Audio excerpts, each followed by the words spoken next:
আপনি যদি SEO expert হতে চান তাহলে এই ভিডিওটা আপনার পুরোটা দেখতে হবে, এবং এই ভিডিওটা যদি আপনি দেখেন তাহলে আপনার আজকের থেকে শুরু করে আপনার মৃত্যু পর্যন্ত কোনো দিন আর কাউকে টাকা দিয়ে এসইও শিখতে হবে না, আর কারো কোর্স করে এসইও শিখতে হবে না, আর কোনো জায়গায় টাকা ইনভেস্ট করে এসইও শেখার কোনো ব্যাপার আপনার জীবনে আসবে না আপনার মৃত্যু পর্যন্ত, যদি আপনি এই ভিডিওটা পুরোটা দেখেন এবং আমি যা যা বলতেছি সব বুঝেন এবং সেই অনুযায়ী কাজকর্ম করেন।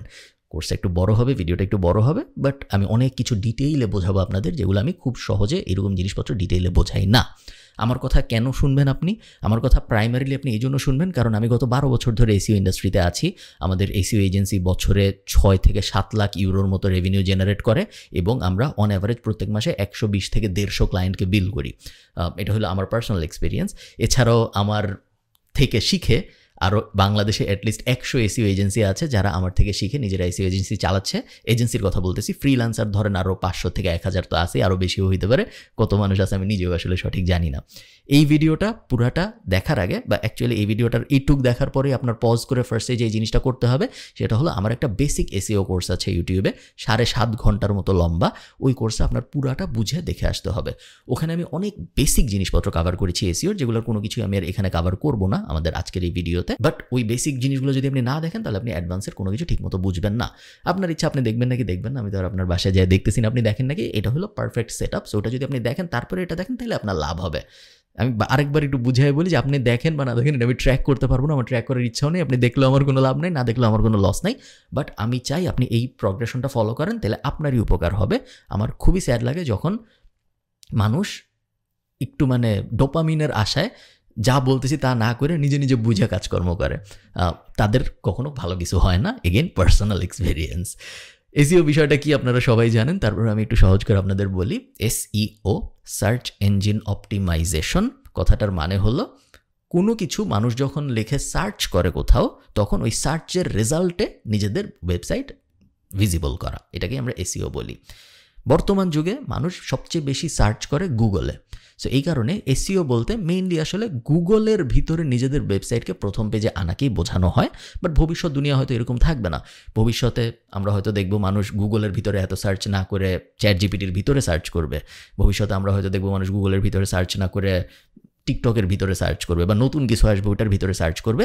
যেটার ভিতরেই মানুষ সার্চ করবে ওই সার্চের রেজাল্টে যেন আমাদের প্রোডাক্ট বা সার্ভিস আসে, এই যে প্রসেসটা কিভাবে আনবো, ওই প্রসেসটাকে আমরা বলি সার্চ ইঞ্জিন অপটিমাইজেশন। এই মুহূর্তে সবচেয়ে বড় সার্চ ইঞ্জিন গুগল, এই কারণে সার্চ ইঞ্জিন অপটিমাইজেশন বলতে আমরা গুগলেই অপটিমাইজেশন বলতেছি। বাট 10 বছর পর এরকম নাও থাকতে পারে, 10 বছর পর ওটা পরিবর্তন হয়ে যাইতে পারে। যেটা আসবে ওইটার জন্য এসইও করবেন তখন আপনি।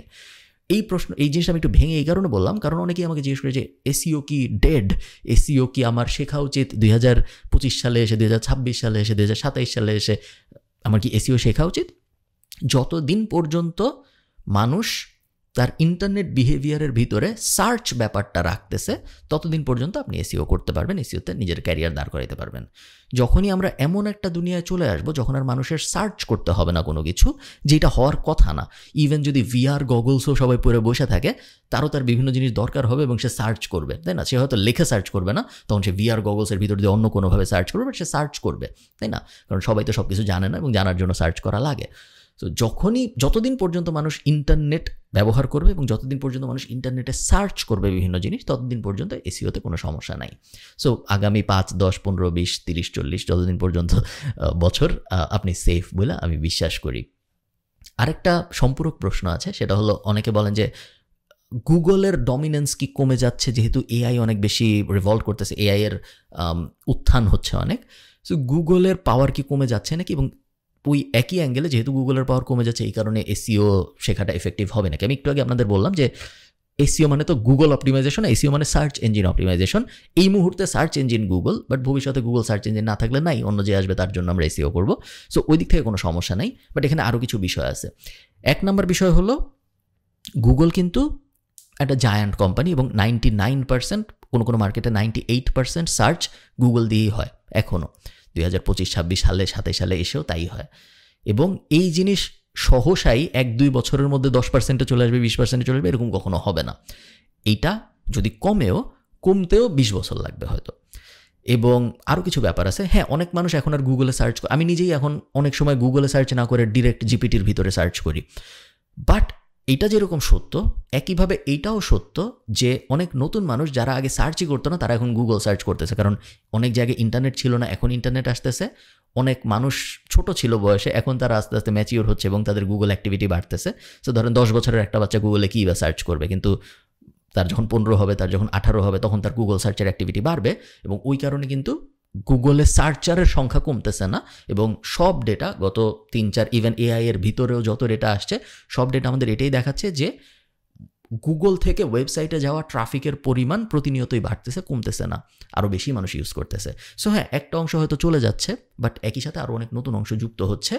ওইটা একটা অ্যাঙ্গেল। আর আরেকটা অ্যাঙ্গেল হলো আপনি এসইও এক্সপার্ট হিসেবে আপনি গুগলের এক্সপার্ট এই মুহূর্তে, বাট দিন শেষে মানুষ যেখানে সার্চ করবে আপনি ওই জায়গার এক্সপার্ট হবেন। যে এই ভিডিওটা যদি আপনি পুরাটা দেখেন তাহলে আপনাকে আমি 2টা প্রমিস করব। 1 নম্বর প্রমিস হলো, আপনি যদি আমার কথা শুনে এই পুরা ভিডিওটা দেখেন তাহলে ভিডিওর শেষে যে আমি আপনাকে কিভাবে 3 মাসের মধ্যে আপনি এসইওতে নিজের একটা চাকরি শুরু করতে পারেন সেইটার ব্যাপারে কিছু জ্ঞান দিব, এবং ওই জ্ঞান যদি আপনি পুরোপুরি পালন করতে পারেন তাহলে আপনি গ্যারান্টিড 3 মাসের মধ্যে একটা চাকরি পাবেন এসইও ইন্ডাস্ট্রিতে। সেকেন্ড যে জ্ঞান আমি আপনাদের দিব সেটা হলো,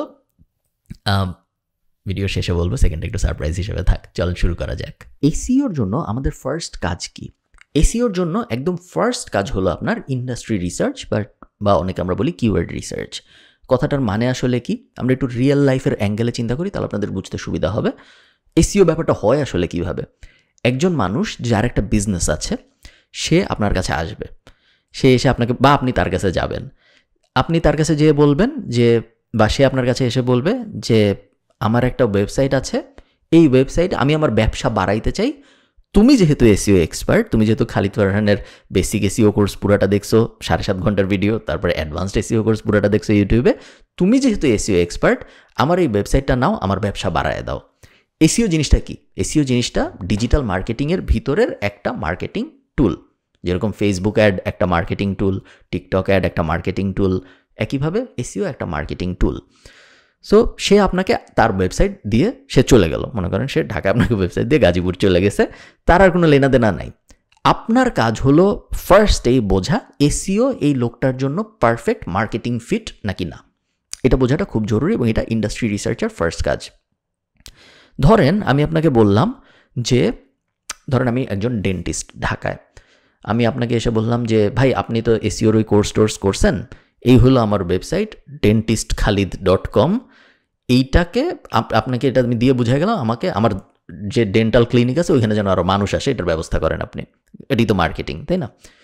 আপনার ফার্স্ট কাজ হলো বোঝা যে এসইও আমার জন্য, ডেন্টিস্টের জন্য সবচেয়ে ভালো মার্কেটিং টুল নাকি না।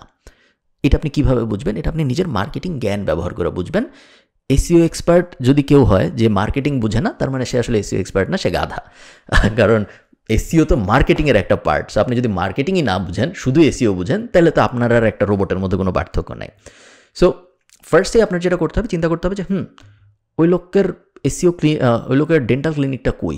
ঢাকায়। ওকে, ঠিক আছে। ঢাকায় যখন একজনের ডেন্টিস্ট দরকার হয়, সে কিভাবে ডেন্টিস্ট খুঁজে? আপনি একটা কাগজ নেবেন, কাগজের ভিতরে আপনি লিখবেন, সে তার আশপাশের মানুষজনকে জিজ্ঞেস করে যে আমার একটা ডেন্টিস্ট লাগবে, কই পাবো, কার কাছে যাব? এটা 1 নাম্বার উপায়। 2 নাম্বার, সে মেজর যে হসপিটালগুলো আছে সেগুলায় যায় হয়তো, সে স্কোয়ার হাসপাতালে যায়, লাইবেইডে যায়, ইত্যাদি ইত্যাদি। এরপরে সে হয়তো আশপাশের ক্লিনিকগুলায় যায়, তার বাসার আশপাশে যেসব ক্লিনিক অ্যাভেলেবল আছে সেগুলোর কাছে যায়। এই মানুষটার, যার একজন ডেন্টিস্ট লাগবে, তার চিন্তাভাবনার কোনো পর্যায়ে কি এই পর্যায়ে আসে যে সে গুগলে যায় সার্চ দেয় ডেন্টিস্ট নিয়ার মি, তারপর যে গুগলে যে লিস্ট আছে ওখান থেকে সে ডেন্টিস্ট পিক করে? যদি উত্তর হয় না, তাইলে এই লোকের জন্য এসইও ভালো মার্কেটিং স্ট্র্যাটেজি না। কেন? তার কারণ তার যে পোটেনশিয়াল কাস্টমার, সেই কাস্টমার এসইও দিয়ে তাকে কখনো খুঁজেই পাবে না, কারণ সেই কাস্টমার গুগলে সার্চ দিয়ে তাকে খুঁজতেছেই না। সেই কাস্টমার যদি ফেসবুকে যায় এবং সে দেখে একটা ডেন্টাল চেক আপ ফ্রি, আজকে প্রত্যেক বৃহস্পতিবার ডেন্টাল চেক আপ ফ্রি, এরকম একটা ফেসবুক অ্যাড আমি দেখলাম, আমার তো একটা ডেন্টাল চেক আপ দরকার, আমি ভাবতেছি ওকে ঠিক আছে, আমি তাহলে ওই ফেসবুক অ্যাডটার উপর ক্লিক করি এবং তারপরে ওখানে আমার ফোন নাম্বার দিয়ে সাইন আপ করে ফেলি। ওইটার কিন্তু কনভার্ট হওয়ার চান্স অনেক বেশি বাংলাদেশ মার্কেটের জন্য, কারণ বাংলাদেশ মার্কেটের স্টাইলটাই এমন যে ওই মার্কেটে যে ডেন্টিস্ট খুঁজতেছে সে গুগলে যাওয়ার আগে সে ওয়ার্ড অফ মাউথ দিয়ে খুঁজবে, অথবা সে ফেসবুক দিয়ে খুঁজবে, অথবা সে সোশ্যাল অ্যাঙ্গেল বা ট্র্যাডিশনাল হসপিটাল ওই অ্যাঙ্গেলে খুঁজবে। সো তার জন্য কিন্তু এটা ভালো মার্কেট ফিট হইল না। সো আপনার ফার্স্টেই এই ইন্ডাস্ট্রি রিসার্চ করে বুঝতে হবে যে কার জন্য এসইও এফেক্টিভ, কার জন্য এসইও এফেক্টিভ না। যার জন্য এসইও এফেক্টিভ না তার জন্য আপনি যতই এসইও করেন সে কোনো দিনও তার ক্লিনিকে আরও বেশি মানুষ আসবে না, এবং আরও বেশি মানুষ যদি তার ক্লিনিকে না আসে তার মানে হলো আপনি ফেল করছেন মার্কেটার হিসেবে। আপনি যতই অপটিমাইজ করেন, হ্যান করেন, ত্যান করেন, তার ক্লিনিকে মানুষ আসছে যদি বেশি তার মানে আপনার কাজে কাজ হয়েছে, যদি না আসে তার মানে আপনার কাজে কাজ হয় নাই, সিম্পল হিসাব। এবং এই ক্ষেত্রে এসইও দিয়ে তার কাজে কাজ হবে না। সো এসইও তার জন্য আমরা করবো না, তাকে আমরা শুরুতেই বুঝাবো যে না এই কারণে আমার মনে হচ্ছে যে এসইও তোমার জন্য ভালো মার্কেটিং অ্যাক্টিভিটি না, তোমার ওই জিনিস করা উচিত এসইও না করে। এখন মনে করেন এরকম না, মনে করেন খুব ভালো একটা মার্কেট ফিট হয়েছে এবং এসইওই ওই লোকের জন্য ভালো স্ট্র্যাটেজি বলে আপনার মনে হয়েছে। তখন আমাদের ফার্স্ট কাজ কি? তখন আমাদের ফার্স্ট কাজ হলো নিজেদের ব্রেইন ব্যবহার করে একটা লিস্ট করা কিওয়ার্ডের, যেই লিস্টগুলা মানুষ টাইপ করবে বলে আমার মনে হয়। সো আমরা একটা এক্সাম্পল দিই, robbieburkelectrical.ai এই ওয়েবসাইটে আমি আছি এখন। মনে করেন এই লোক আমার কাছে আসছে, এসে বলছে যে এই হলো আমার ওয়েবসাইট, সেম ডেন্টালের এক্সাম্পলটা, এই হলো আমার ওয়েবসাইট, আমি একজন ইলেকট্রিশিয়ান, আমি চাই আরও কাজ পাইতে। তুমি এখন যেহেতু মার্কেটিং বুঝো, তুমি এসইও করো না, যেমন চাই তাই করো, আমার ফোন যেন আরও বেশি রিং হয় এবং আমি যেন আরও ইলেকট্রিশিয়ানের কাজ পাই, সিম্পল। তো আমি ফার্স্টে ওনার ওয়েবসাইটে যাবো, বাট কিন্তু উল্টাও হইতে পারে, আপনি ওনার কাছে যায় বলতে পারেন যে আমি অনেক এসইও বুঝি, তোমার ওয়েবসাইটে সব ডিটেল আমাকে দাও, আমি তোমার ফোন রিং হওয়ার ব্যবস্থা করতেছি, বা তুমি যেন আরও ইলেকট্রিশিয়ানের কাজ পাও এটার ব্যবস্থা করতেছি। সো দুই অ্যাঙ্গেল থেকে এটা হয়, অনেকে এভাবেও যায়, অনেকে ওইভাবেও আসে। ফ্রিল্যান্সাররা সাধারণত পায়, যারা বিজনেস চালায় তারা সাধারণত যায় খুঁজে আনে ক্লায়েন্ট। তো ফার্স্টেই আমরা যে কাজটা করবো ইন্ডাস্ট্রি রিসার্চে, সেটা হলো আমরা বোঝার চেষ্টা করবো কী লিখে মানুষ সার্চ দিলে এই রেজাল্টটা আসলে লাভ হয়। ধরেন আমি একটা বিড়ালের খাবারের বিজনেস চালাই, biraleerkhabar.com, এটা হলো আমার ওয়েবসাইট। এখন একজন মানুষ সার্চ দিল ওয়েদার টুডে, আজকের ওয়েদার কেমন, আজকের আবহাওয়া কেমন, এটা লিখে সে গুগলে সার্চ দিল। সার্চের রেজাল্টে সে biraleerkhabar.com পাইল। তার ওই রেজাল্টে ক্লিক করার চান্স কতটুকু? শূন্যের কাছাকাছি। ক্লিক যদি সে করেও তার একটা বিড়ালের খাবার কেনার চান্স কতটুকু আমার ওয়েবসাইট থেকে? Negative, basically zero. কেন? কারণ সে সার্চ করছে ওয়েদার কি আজকে এটা জানতে, তার সাথে তার বিড়ালের কোনো লেনাদেনা নাই, বিড়ালের খাবারের কোনো লেনাদেনা নাই। সো যতই আমি র্যাঙ্ক করি আমার কোনো লাভ হবে না, কারণ ওর সার্চ ইন্টেন্ট, ও যে জিনিস খুঁজতে চাইছে ওই জিনিস ও পায় নাই, ও উল্টা আরেকটা জিনিস পাইছে যে জিনিসের তার কোনো লেনাদেনা নাই। এখন আবার উল্টা করে আমরা চিন্তা করি, একজন ক্যাট ফুড লিখে সার্চ দিছে, সে যদি এই biraleerkhabar.com এই ওয়েবসাইটটা পায় তাহলে তার কেনার সম্ভাবনা কতটুকু? তার ক্লিক করার সম্ভাবনা অনেক বেশি, এবং 100 জন যদি ক্লিক করে 2-3 জনের কেনার সম্ভাবনাও আছে, কারণ সে খুঁজতেছিলই এই জিনিস। সো ফার্স্টেই আমরা একটা লিস্ট বানাবো, যেই লিস্ট হবে একটা গ্রুপ অফ ওয়ার্ডের লিস্ট, যেগুলো লেখা আমাদের মনে হয় মানুষ সার্চ করবে এই বিজনেসকে। সো biraleerkhabar.com ওইটার জন্য হয়তো cat food near me, cheap cat food, good quality cat food for cats ইত্যাদি ইত্যাদি। রবি বার্ক ইলেকট্রিশিয়ানের জন্য এটা কী হবে? আমরা ওয়েবসাইটটা পরে বোঝার চেষ্টা করি, হোম পেজটা পরে আমরা বুঝতে পারতেছি যে ও ডাবলিন বেসড। সো ইলেকট্রিশিয়ান লেখা আপনি নিজে চিন্তা করবেন, আমরা কিন্তু কোনো টুল ইউজ করবো না, আমরা নিজে নর্মাল মানুষ হিসেবে কমন সেন্স দিয়ে নিজেদের মার্কেটিং ব্রেন দিয়ে চিন্তা করব। আমার যদি একটা ইলেকট্রিশিয়ান লাগতো, আমি গুগলে যাই কি লিখে সার্চ দিতাম? আমি ইলেকট্রিশিয়ান লিখে সার্চ দিতাম, আমি ইলেকট্রিশিয়ান ডাবলিন লিখে সার্চ দিতাম, ইলেকট্রিশিয়ান নিয়ার মি লিখে সার্চ দিতাম, ইলেকট্রিশিয়ান আয়ারল্যান্ড লিখেও হয়তো সার্চ দিতাম। যদি আমার ইমার্জেন্সি হতো তাহলে ইমার্জেন্সি ইলেকট্রিশিয়ান লিখে সার্চ দিতাম। সো ফার্স্টেই আমাদের 1 নম্বর কাজ ইন্ডাস্ট্রি রিসার্চের একটা লিস্ট করা কিওয়ার্ডের, যেগুলা লিখে আমরা সার্চ দিতাম। সো আমি আপাতত পেস্টবিনে লিখতেছি, বাট আপনারা একটা গুগল শিটে লিখবেন সবসময়, পেস্টবিনে লিখবেন না, আমি জাস্ট আপনাদের দেখানোর জন্য এভাবে লিখতেছি। তো আমি কী লিখতাম? Electrician Dublin, electrician emergency electrician near me, electrician Ireland, এগুলোই তো আমি লিখতাম, তাই না? এরপরে আমি ওনার ওয়েবসাইটটা ঘাঁটবো বোঝার জন্য যে আর কি লেখা যায়, ওনার কী সার্ভিস আছে। ওনার ওয়েবসাইট যদি আমি ঘাঁটি, সো এমার্জেন্সি আছে, হাউস রিওয়ারিং আছে, হাউস রিপেয়ার আছে, সিকিউরিটি লাইটিং আছে, সেগুলোর প্রত্যেকটাই যদি আমার লাগতো আমি এগুলো লিখেও সার্চ দিতাম। সো আমার যদি হাউস রিওয়ারিং লাগতো তাহলে আমি ওটাই লিখতাম, হাউস রিওয়ারিং ডাবলিন, এগুলোতে লিখতাম, অথবা হাউস রিওয়ারিং লিখতাম শুধু।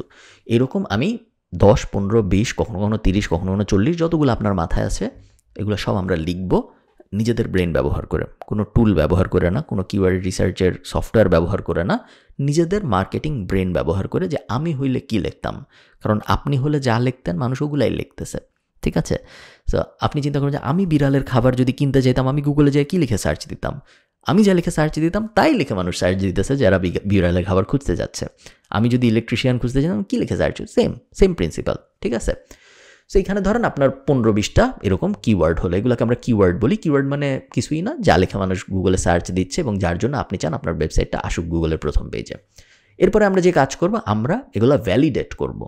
ভ্যালিডেট করা মানে কি? ভ্যালিডেট করার মানে হলো আমরা দেখব যে যেই কিওয়ার্ডগুলো আমরা সিলেক্ট করছি আমাদের নিজেদের ব্রেইন ব্যবহার করে, এই কিওয়ার্ডগুলোর মতো আর কি কিওয়ার্ড আছে যেগুলো আমরা হয়তো আমাদের মাথায় আসে নাই, বাট ওগুলোও সিলেক্ট করা উচিত।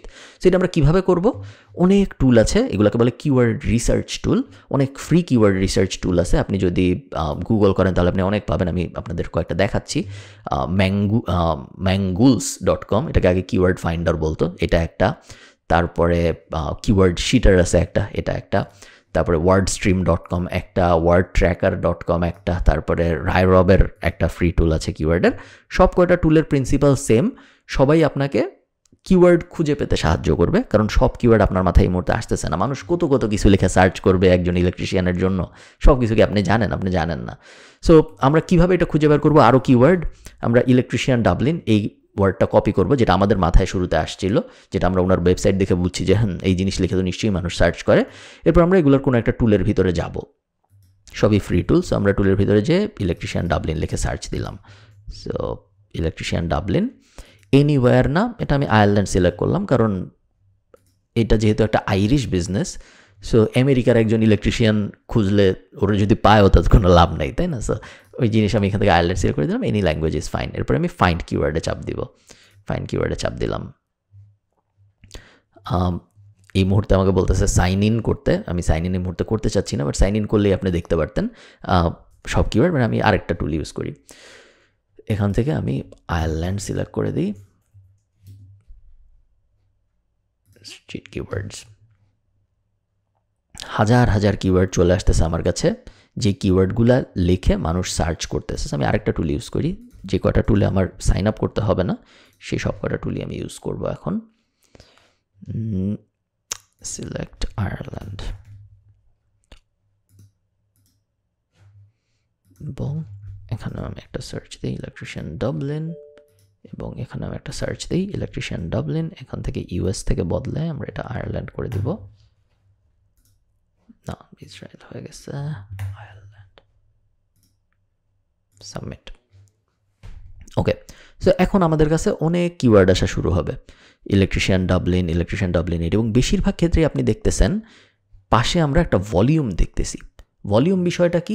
ভলিউম বিষয়টা হলো, এখানে আমরা দেখতেছি বেশিরভাগের ভলিউম নীল, ভলিউমের ডেটা এখানে আসে নাই। ভলিউমের মানে হলো এই টুলটা ধারণা করতেছে যে কোনো একটা মাসে এতজন মানুষ এই জিনিস লিখে সার্চ দেয়, এটা এই টুলটা ধারণা করতেছে। এটা কিন্তু অ্যাকুরেট না, এই টুলটা জাস্ট এটা ধারণা করে আমাদের বলতেছে। সো এই ধারণাটা আমরা কেন নিব? এই যে ইলেকট্রিশিয়ান ডাবলিন লিখে কি 1300 মানুষ সার্চ করতেছে মাসে?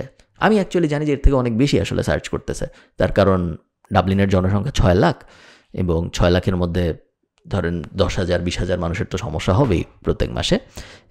সো আমার ধারণা এই নাম্বারটা আরও অনেক বেশি। সার্চ ভলিউম যে ব্যাপারটা, টুলগুলো আমাদের বলতেছে কতজন মানুষ অ্যাপ্রক্সিমেটলি এই জিনিস লিখে সার্চ দিচ্ছে গুগলে প্রত্যেক মাসে। এটাকে আমরা একটা সিগন্যাল হিসেবে ইউজ করবো, এটাকে আমরা অ্যাবসোলুট নাম্বার হিসেবে ইউজ করবো না, কারণ অনেক কিছুর উপর ভিত্তি করে এই নাম্বার বাড়ে কমে। যেমন ধরেন ঠান্ডার দিকে, আমি এই এক্সাম্পলটার ভিতরেই থাকি, ঠান্ডার দিনে এইটার সার্চ বেড়ে যায়, কারণ ঠান্ডার দিনে রেডিয়েটর লাগে, হিটার লাগে, ইত্যাদি ইত্যাদি, ইলেকট্রিশিয়ানের ডিমান্ড বেড়ে যায়। আবার ধরেন বড় একটা ঝড় হয়েছে, বড় একটা ঝড় হওয়ার পরে ইলেকট্রিশিয়ানদের ডিমান্ড বেড়ে যায়, কারণ পাওয়ার চলে যায়, এই হয় সেই হয়। এটা আমি আয়ারল্যান্ড মার্কেটের কথা বলতেছি। আবার ধরেন অনেক সময় থাকতে পারে ক্রিসমাসের পিরিয়ডে বা জানুয়ারিতে, যখন আসলে লাগেই না, বেশিরভাগ মানুষ হয়তো হলিডেতে চলে গেছে, ইলেকট্রিশিয়ান সে খুঁজবেই না। সো এই যে নাম্বারটা উনি বলতেছে যে 1300 জন প্রত্যেক মাসে সার্চ করে ইলেকট্রিশিয়ান ডাবলিন লেখে, এগুলো সত্যি না। সো এগুলাকে আমরা শুধু সিগন্যাল হিসেবে ইউজ করব, এবং এগুলো আমরা অ্যানালাইজ করব বোঝার জন্য যে আমাদের কিওয়ার্ড লিস্টে আমরা কোনো কিছু মিস করে ফেলছি নাকি, যেগুলো এখানে আছে। প্রত্যেকটা আমরা মনোযোগ দিয়ে অ্যানালাইজ করব। এখানে স্টপ চাপ দিই, নাহলেও খুঁজতেই থাকবে। মনোযোগ দিয়ে আমরা প্রত্যেকটা কিওয়ার্ড পড়ে বোঝার চেষ্টা করব যে এই জিনিস লিখেও তো আসলে সার্চ দেওয়া যায়। ওইটা যখনই আমাদের মাথায় আসবে তখন আমরা এই জিনিসটা এখান থেকে কপি করব, ধরেন ইলেকট্রিক্যাল কন্ট্রাক্টরস ডাবলিন, এটা আমার মাথায় কিন্তু আসে নাই। সো এটা আমি এখান থেকে কপি করলাম, কপি করে আমি এখানে এটা পেস্ট করলাম। এরপরে এই যে ডাবলিন 15, ডাবলিন 8, ডাবলিন 7, ডাবলিনের ব্যাপারটা আমি একটু আপনাদের বোঝাই বলি, তাহলে আপনাদের বুঝতে সুবিধা হবে। ঢাকায় যেরকম বিভিন্ন এলাকার বিভিন্ন নাম, ধরেন ঢাকার মধ্যে কি আছে, ধানমন্ডি, গুলশান, বনানী ইত্যাদি ইত্যাদি। আয়ারল্যান্ড ডাবলিনের ক্ষেত্রে মেইনলি আমরা নাম্বার দিয়ে বুঝাই। সো ডাবলিন 1, ডাবলিন 2, ডাবলিন 3 এইভাবে। সো এই কারণে সার্চগুলো ওরকম স্পেসিফিক হয়ে যায়, ডাবলিন 1, ডাবলিন 2, ডাবলিন 3 ইত্যাদি। So electrician Dublin 7, electrician Dublin 1, Dublin 2, এখানে অ্যাকচুয়ালি 1 থেকে শুরু করে 24 পর্যন্ত সবাই আসবে। সো এইভাবে আমি যদি 1 ঘন্টা 2 ঘন্টা 3 ঘন্টা সময় ব্যয় করি, আমার এখানে 100 থেকে 200 কিওয়ার্ডের একটা লিস্ট হয়ে যাওয়ার কথা, যে কিওয়ার্ড লিস্ট নিয়ে আমি কনফিডেন্ট যে হ্যাঁ এই জিনিসগুলো লেখেই আসলে মেজরিটি অফ মানুষ সার্চ করে।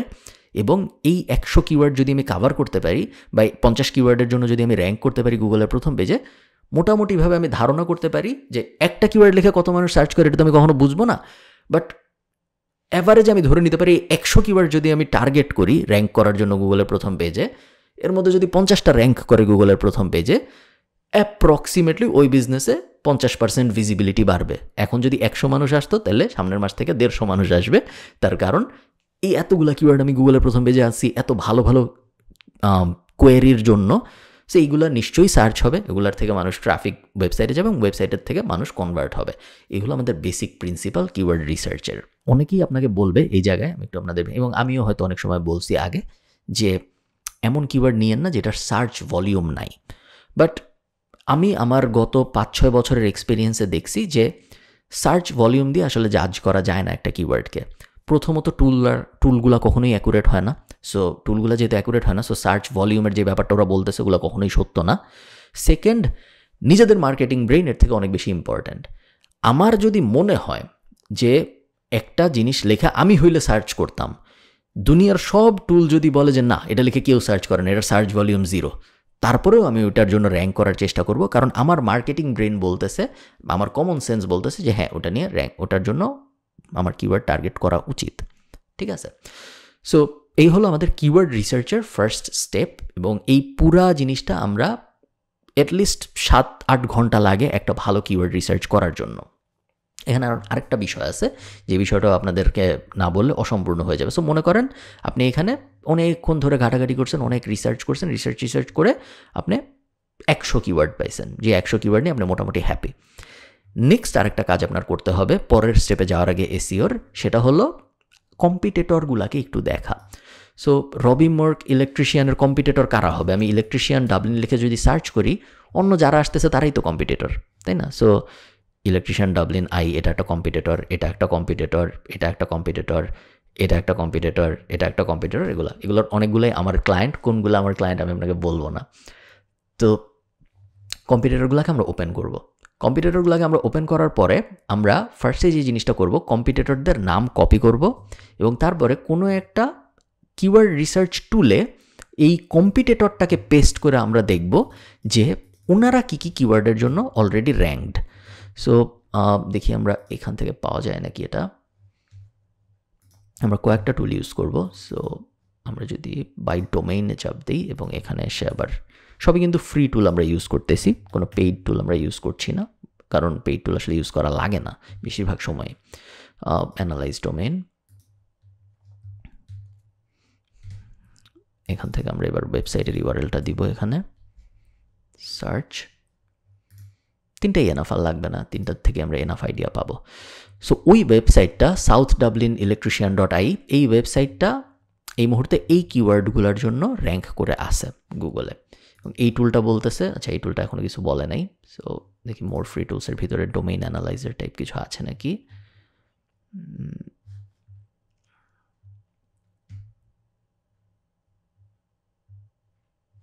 না, সো নাই, যেহেতু ওটা বাদ থাক। এই টুলটাই আমরা ইউজ করি, ওয়ার্ড স্ট্রিমও অনেকগুলো বলেছে, সো এইগুলোর জন্য। সো আমরা এই দুইটা রেজাল্ট পেয়েছি, এটা একটা রেজাল্ট এবং এটা একটা রেজাল্ট, এবং এই দুইটা রেজাল্ট থেকে আমরা আরও অনেকগুলো কিওয়ার্ড পাচ্ছি কিন্তু যেগুলো আমাদের আগের রিসার্চে আসে না। যেমন এই যে electrical store, electrician job, electrical contractor, এই কিওয়ার্ডগুলো কিন্তু আসে নাই আমার রিসার্চে একটু আগে। সো কম্পিটিটর 5-6টাকে যখন আমি অ্যানালাইজ করব, তখন আমি আরও কিওয়ার্ডের আইডিয়া পাবো যেগুলো আমার মাথার মধ্যে আসে নাই এবং যেগুলো নর্মাল কোল্ড রিসার্চে আসে নাই।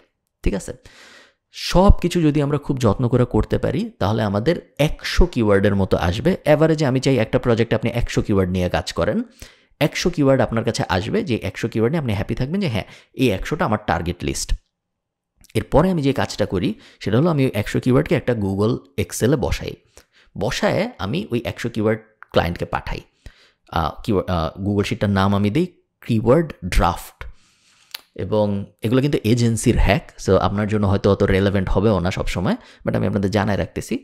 পাঠাই আমি ক্লায়েন্টকে সব সময় সেম জিনিস জিজ্ঞেস করি। আমি বলি যে আমি আমার ফার্স্ট ড্রাফট বানানো শেষ করছি কিওয়ার্ড রিসার্চের, তুমি এই ড্রাফটটা দেখো, এই যে ওয়ার্ডগুলা এগুলার মধ্যে কোনগুলা আছে যেগুলো তুমি চাও না মানুষ গুগলে লিখে সার্চ করলে তোমাকে পাওয়া যাক। আমি তো ওনাকে বলি যে এই লিস্টটার ভিতর থেকে যেগুলো তুমি চাও না র্যাঙ্ক করতে ওগুলো সরায় ফেলো, তুমি সরায় ফেলে আমাকে নতুন লিস্ট পাঠাও। উনাকে আমি সরায় ফেলার কাজ দিই ফার্স্টে, এবং উনাকে আমি আরেকটা জিনিস বলি ক্লায়েন্টকে যে এমন কোনো ওয়ার্ড কি আছে যেটা এই লিস্টের ভিতরে থাকা উচিত ছিল কিন্তু এখন নাই। যদি এরকম হয়ে থাকে যে কোনো একটা কিওয়ার্ড বা কোনো একটা ওয়ার্ড থাকা উচিত ছিল এই লিস্টের ভিতরে কিন্তু আমি অ্যাডই করি নাই, তুমি ওটা একটু অ্যাড করো, আমি আবার রিসার্চ করব। এটা আমি বললাম, ক্লায়েন্টকে মেইল করি, ক্লায়েন্ট তারপরে কিছু কিওয়ার্ড সরায় ওই 100-র ভিতর থেকে নতুন কিছু যুক্ত করে। যেহেতু উনার বিজনেস, উনি অনেক ভালো জানে যে হ্যাঁ মানুষ এগুলো লিখে সার্চ দেয় যেগুলো আমি আপনি কোনোদিন জানবো না যে মানুষ এগুলো লিখে সার্চ দেয়। সো উনি নতুন কিছু অ্যাড করলো, কিছু রিমুভ করলো। উনি যেগুলো নতুন অ্যাড করলো সেগুলো নিয়ে আমি আবার আমাদের বেসিক কিওয়ার্ড টুলগুলোর ভিতরে যাব। সো কিওয়ার্ড শিটার ফর এক্সাম্পল, বা যে কিওয়ার্ড টুলগুলো আমরা ইউজ করতেছিলাম একটু আগে, এসে আমরা ওই কিওয়ার্ডগুলো লিখে যেগুলো ক্লায়েন্ট নতুন অ্যাড করছে ওগুলো লিখে আমরা আবার সার্চ দেবো। সো মনে করেন ক্লায়েন্ট নতুন অ্যাড করছে কমার্শিয়াল ইলেকট্রিশিয়ান, কথার কথা, ওইটা লেখা আমরা আবার সার্চ দিব। সার্চ দিয়ে আমরা দেখবো যে এখন নতুন আর কি পাওয়া যায়। ক্লায়েন্ট তো একটা বলছে, ওই অ্যাঙ্গেলের আর কি পাওয়া যায়। সো এই কিওয়ার্ড টুলগুলো আমাদের ওই অ্যাঙ্গেলের আরও 20টা দিবে, বা আরও 30টা দিবে, বা আরও 50টা দিবে, ওগুলো সব আমরা অ্যাড করবো আমাদের এক্সেলে। এই জিনিস ব্যাক অ্যান্ড ফোর্থ 2-3 বার ক্লায়েন্টের সাথে করার পরে আপনার একটা 100 কিওয়ার্ডের লিস্ট হবে। 100ই হইতে হবে, জরুরি না 150 হইলেও কোনো সমস্যা নেই, বাট আমি চাই 100-র কম না হোক। লিস্ট হবে, যেই লিস্টটা নিয়ে আপনি 100% হ্যাপি, এবং আপনার মনে হবে যে হ্যাঁ এই 100 কিওয়ার্ডের জন্য যদি আমি গুগলের প্রথম পেজে আসতে পারি বা চ্যাট জিপিটির প্রথম পেজে আসতে পারি 10 বছর পরে যায়, তাহলে আমার একটা কাজ হবে, আমার ক্লায়েন্টের অ্যাকচুয়াল বিজনেস বাড়বে। কারণ মানুষ এগুলো লিখে সার্চ করে, আমি এগুলো লিখে সার্চ করলে আসি, তার মানে মানুষ আমার ওয়েবসাইটে আসবে এগুলো লিখে সার্চ করে। যারা আসবে তাদের মধ্যে থেকে তো অনেকেই কনভার্ট হবে, তাদের মধ্যে অনেকেই ফোন দিবে, কিনবে, ইত্যাদি ইত্যাদি। এই হলো আমাদের প্রপার কিওয়ার্ড রিসার্চ প্রসেস। অন্য যত গুরু আইসেই আপনাকে বলুক যে না এই টুল ইউজ করতে হবে, এই ফর্মুলা ইউজ করতে হবে, এই রিসার্চ ইউজ করতে হবে, এই হ্যান করতে হবে, ত্যান করতে হবে, কারো কথা কোনো শোনার দরকার নেই। আমি একদম বাস্তব এক্সপিরিয়েন্স থেকে আপনাদের বলতেছি, এই জিনিস আমি অন অ্যাভারেজ প্রত্যেক দিনই করি, ঠিক আছে, এবং আমাদের ক্লায়েন্টরা বেশ ভালো ভালো রেজাল্ট পায়। সো আপনি যদি এই পদ্ধতি মেনে আপনার দিকে করেন, আপনার ক্লায়েন্টের ডিসস্যাটিসফ্যাকশন আসবে না কখনো। ওকে, চলো আমরা পরবর্তী স্টেপে যাই। আচ্ছা, আপনার কিওয়ার্ড রিসার্চ বা আপনার ইন্ডাস্ট্রি অ্যানালাইসিস করা শেষ, আপনি ক্লায়েন্টকে ড্রাফট পাঠাইছেন, ক্লায়েন্ট ড্রাফট অ্যাপ্রুভ করছে, এবং আপনার কাছে এখন একটা গুগল শিটের মধ্যে, একটা এক্সেল ফাইলের মধ্যে 100-150 গ্রুপ অফ ওয়ার্ডস আছে বা কিওয়ার্ডস আছে যেগুলোকে আমরা গুগলের প্রথম পেজে আনতে চাই একটা পার্টিকুলার ওয়েবসাইটের জন্য। এ পর্যন্ত আমাদের কাজ শেষ। এখন আমাদের নেক্সট স্টেপটা আর কিছুই না বাট ট্র্যাকিং সেট আপ করা। এসইওকে আমরা সবসময় 5 ভাগে ভাগ করি। আমাদের এজেন্সিতে যারা কাজ করে তাদেরকে আমি সবসময় বলি যে এসইওকে আমরা 5 ভাগে ভাগ করব। 1 নম্বর ভাগ যেটা আমরা এতক্ষণ করলাম সেটা ছিল ইন্ডাস্ট্রি অ্যানালাইসিস এবং কিওয়ার্ড রিসার্চ। সেকেন্ড ভাগ যেটা আমরা এখন করব আজকের এই পার্ট 2 এর ভিডিওতে, সেটা হলো সেটিং আপ ট্র্যাকিং। ট্র্যাকিং কেন সেট আপ করতে হবে? তার কারণ একজন ভালো এসইও করতে পারতেছে নাকি পারতেছে না এটা বোঝার 2টা উপায় আছে। 1 নাম্বার উপায় হলো যেই কিওয়ার্ডগুলো আমরা টার্গেট করছি ওগুলা গুগলের কত নাম্বার পেজে এই মুহূর্তে আছে, এটা 1 নাম্বার উপায়। 2 নাম্বার উপায় হলো ওই ওয়েবসাইটটার ট্রাফিক এবং ইমপ্রেশন আস্তে আস্তে উপরের দিকে যাচ্ছে নাকি যাচ্ছে না। সো সহজ উদাহরণ, banglaCatFood.com আমার বিড়ালের খাবারের দোকান। আমি আপনাকে এসে ওয়েবসাইটটা দিছি, দিয়ে বলছি আপনি এসইও করেন বা যা মন চায় করেন, মার্কেটিং করেন, আমার ওয়েবসাইট থেকে বিক্রি হইলেই আমি খুশি। আপনি 100-150 কিওয়ার্ড খুঁজে বের করছেন, বের করে আপনি এগুলা এখন এসইও করা শুরু করবেন। শুরু করার আগে আপনার যেটা করতে হবে সেটা হলো 2টা জিনিস। 1 নাম্বার, আমি কিভাবে বুঝবো আপনার কাজে কাজ হচ্ছে নাকি? আমি তো আপনাকে প্রত্যেক মাসে টাকা দিচ্ছি। আমি কিভাবে বুঝবো যে আদৌ আপনি কিছু করতেছেন নাকি, বা আদৌ আপনি যা করতেছেন তাতে কোনো কাজ হচ্ছে নাকি? 1 নম্বর উপায় হলো কিওয়ার্ড দিয়ে বোঝানো। আপনি আমাকে ওই যে কিওয়ার্ড ড্রাফট পাঠাইছিলেন, বড় একটা গুগল শিট বা একটা এক্সেল, ওইটার ভিতরে যে ওয়ার্ডগুলো ছিল ওগুলা লিখে আমি যদি আজকে সার্চ দিই গুগলে, তাহলে আমার ওয়েবসাইটটা কত নাম্বার পজিশনে আসে।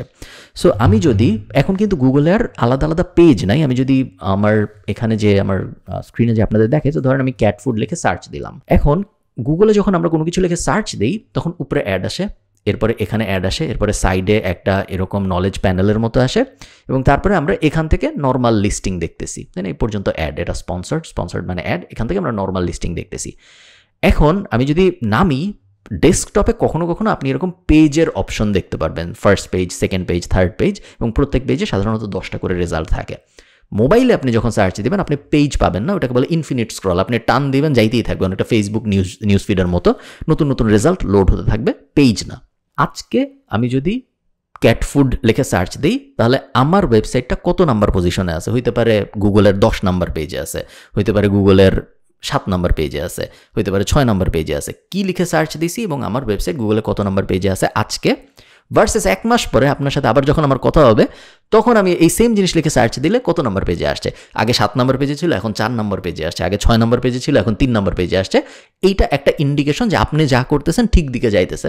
কারণ আগে আমি সার্চ দিলে গুগলের অনেক পিছনে থাকতো আমার ওয়েবসাইট, এখন একটু আগে আসছে। এটা একটা উপায়।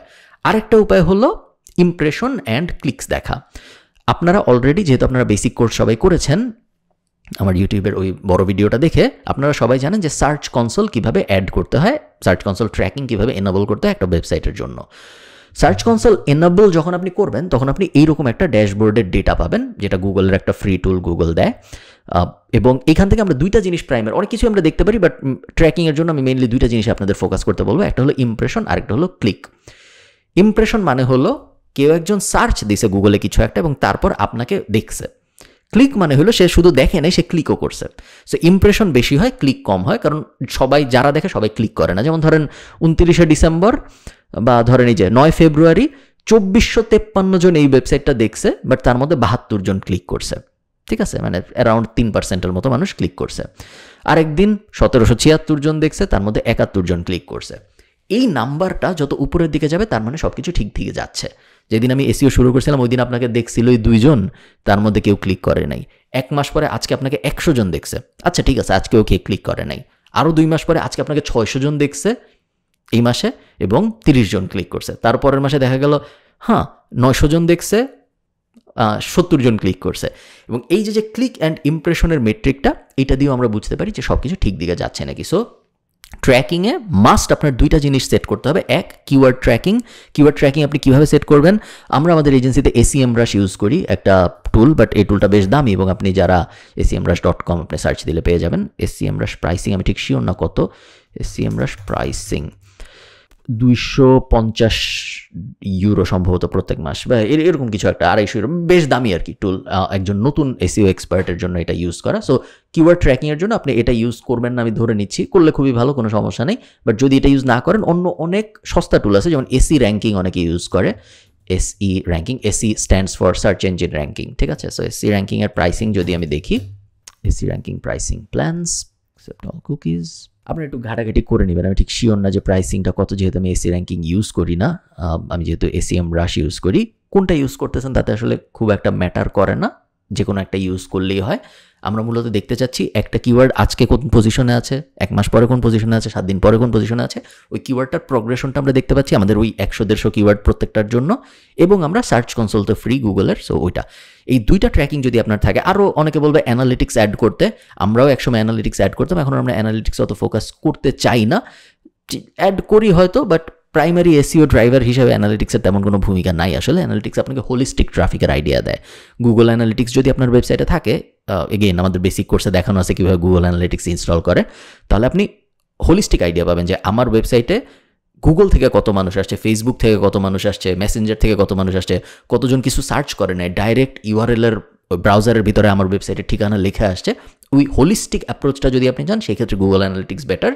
শুধু এসিওর জন্য গুগল অ্যানালিটিক্স লাগে না, সার্চ কনসোল দিয়ে হয়ে যায়, কারণ সার্চ কনসোলের ভিতরে যে ডেটা থাকে ওটা এসিওর জন্য এনাফ।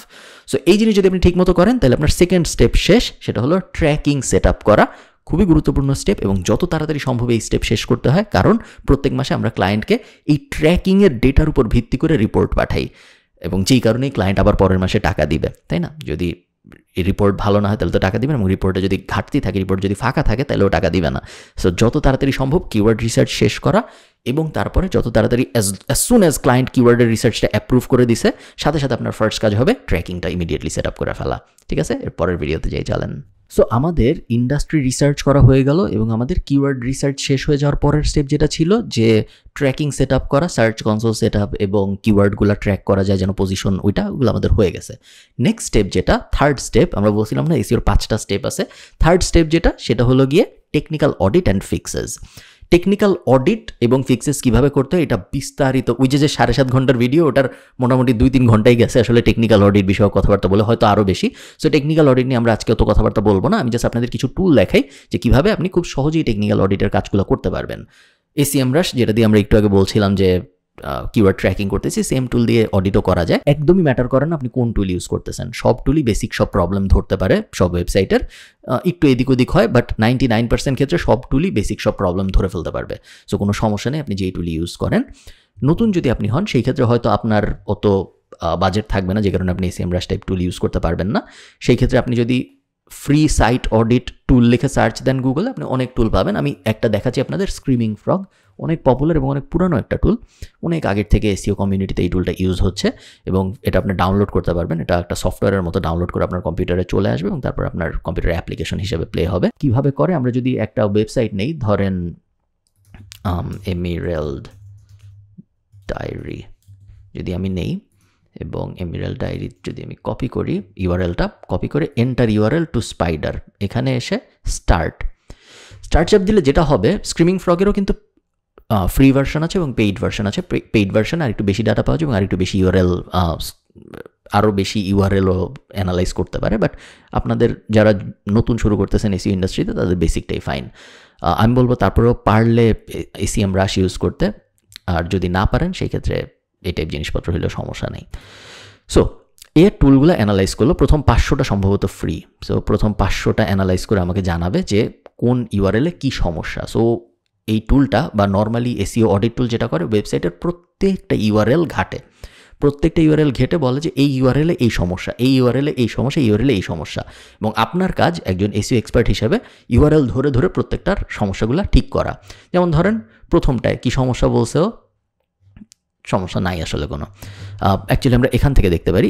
আমি সমস্যাগুলো ডিটেলে যাচ্ছি না কারণ বেসিক কোর্সে একদম ডিটেইলে কাভার করা আছে, আমি জাস্ট কুইকলি আপনাদের দেখাই দিই যে কী কী ধরনের সমস্যা কাভার করতেছে ওরা।